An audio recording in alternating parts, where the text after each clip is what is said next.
Thank you very much for being here with us on Q News. Now, how do you view Israel's attempts to isolate the Palestinian side of Rafah area from the rest of the Gaza Strip? What do you make of that? Mark, this is another escalation to give a message that the Israelis are preparing for a long-term stay in Gaza. Gaza maybe to reoccupy territory, and this in itself is an escalation that really threatens not only peace and stability in the region, but also the livelihood of the prisoners and hostages. This also is a defiance to the process that is going on to reconcile the position of Hamas and to reach an agreement. We all know that Egypt, with Qatar, a new suggestion for the peace deal between the two parties and a ceasefire agreement that will link with the second stage of the first agreement. We learned a while ago that Steve Witkoff, the American envoy to the Middle East, might revisit the region next week. And this in itself is good news, shows that there is a commitment from the American administration to re-engage in the talks that will lead to the hopeful ceasefire between the two parties.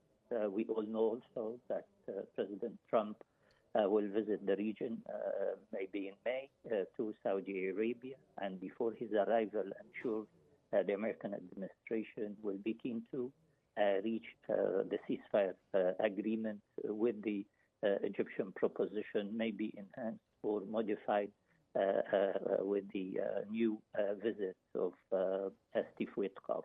So we all hope that while we are witnessing, as you rightly said in the beginning, the Israelis are reinstating themselves in Rafah and in certain parties to reinforce their presence, there is a hope that the Egyptian paper signed with Qatar also and will be put to the attention of the parties. And Hamas, as we learned last week, has accepted this proposition. I'm sure that Witkoff will come with the final seal, and definitely President Trump, before his forthcoming visit to Saudi Arabia, will be very keen to settle the score and the discussion on the ceasefire and force the Israelis to accept a ceasefire that will lead definitely to a political horizon, which we hope will put the region in order and stop the Israeli incursions and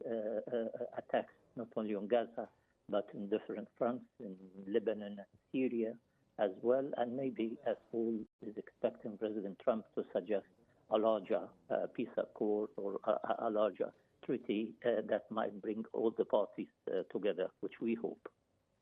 Now, Dr. Higazy, I was wondering, why do you think that Israel is currently refusing to reach a ceasefire agreement?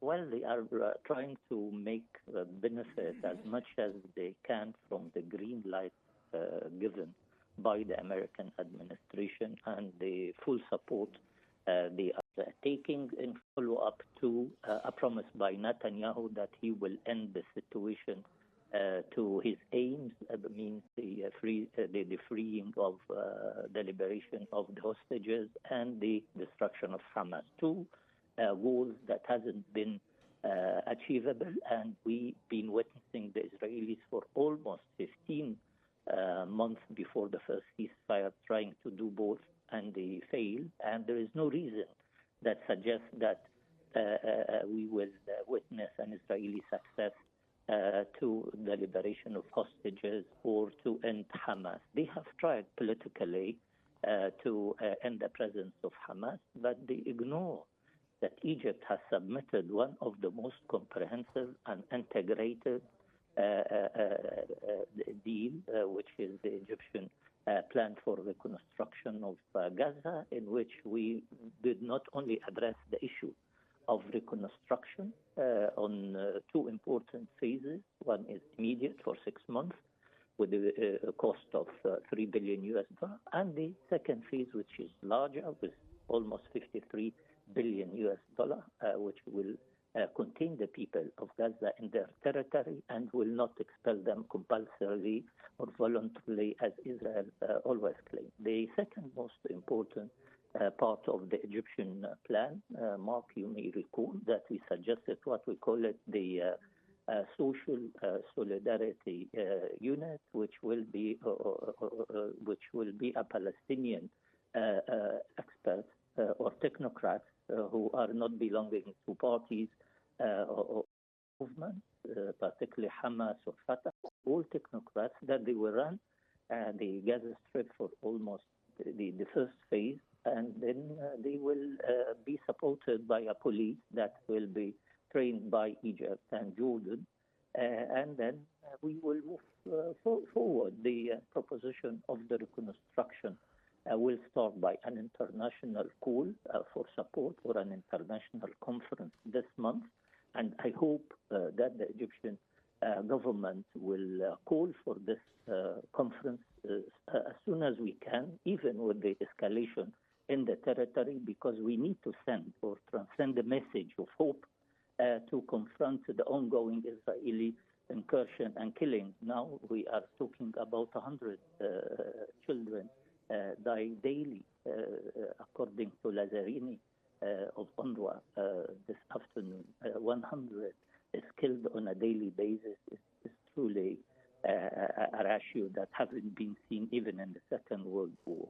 This is ethnic cleansing that Israel will stood accountable in front of the International Court of Justice, and through maybe this is the time that a verdict should appear to put things on the right track. Otherwise, we will continue witnessing an unstoppable Israeli attacks on the civilians in Gaza, because we all know that Hamas is in the tunnel, whom the Israelis are killing on a daily basis are the Palestinians living in tents or living in the wreckage of their homes and houses. Now, I wanted to ask you about Hungary. Of course, Hungary has withdrawn from the International Criminal Court, the ICC. That was part of Netanyahu's visit to see Orban. Do you think other countries might follow suit? No, I don't think so, because the government ruling in Hungary, as we all know, are far right-wingers. And the president himself is known in the European cycle, and I don't think that he enjoys any European sympathy or support. So he is the same breed of Netanyahu, and he is of the same breed of the right-wing government that really do not value much the importance of the International Court of Justice.